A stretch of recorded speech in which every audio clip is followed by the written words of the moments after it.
एक गांव में श्यामलाल नाम का एक किसान अपनी बीवी और 3 बच्चों के साथ रहता था।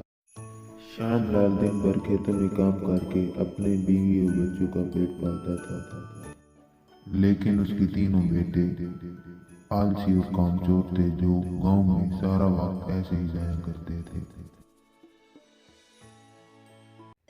एक दिन श्यामलाल ने अपनी पत्नी से कहा, अरे भगवान, सुनती हो क्या? अभी तो मैं दिन भर खेतों में काम कर रहा हूँ, लेकिन मैं सोचता हूँ कि मेरे बाद मेरे बच्चों का क्या होगा। उन्होंने तो कभी खेतों में काम भी नहीं किया। आप चिंता ना कीजिए, ये भी धीरे धीरे काम करना शुरू कर देंगे। वक्त गुजरता गया। श्यामलाल के लड़के कुछ काम नहीं करते थे। एक दिन श्यामलाल बहुत बीमार पड़ गया। उसने अपने बेटों को बुलाया। अरे चंदा, जरा तीनों लड़कों को बुला कर लाओ, मुझे उनसे ज़रूरी बात करनी है। जी, मैं अभी बुला कर लाती हूँ। फिर चंदा तीनों लड़कों को बुलाती है। अरे सुनो बेटा, तुम्हारे पिताजी तुम तीनों को बुला रहे हैं। जी माँ जी, चलिए।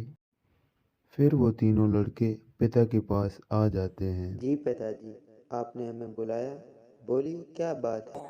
सुनो बेटा, मुझे लगता है कि मैं अब जिंदा नहीं रहूंगा। मेरा आखिरी वक्त आ चुका है। मैं आपको जाने से पहले ये बताता हूँ कि मैंने अपनी जिंदगी भर की कमाई अपने खेतों में दफन कर रखी है। मैं ये चाहता हूँ कि आप तीनों मिलकर उस खजाने की खोज करो जो मैंने अपने खेतों में छुपाया है, और मिलकर आपस में बांट लेना।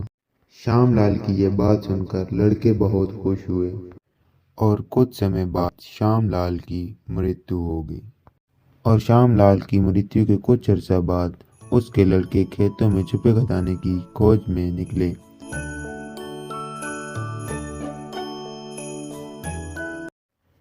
उन्होंने सुबह से शाम तक सारा खेत खोद डाला, लेकिन उन्हें खजाना कहीं नजर न आया।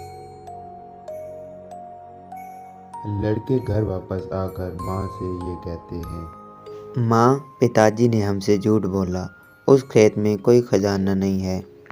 बेटा, आपके बाप ने खेत और ये बस घर ही बनाया था। अगर आपने खेत खोद डाले हैं तो इसमें बीज भी बो डालें। अच्छा माँ जी, जैसा आप कहें।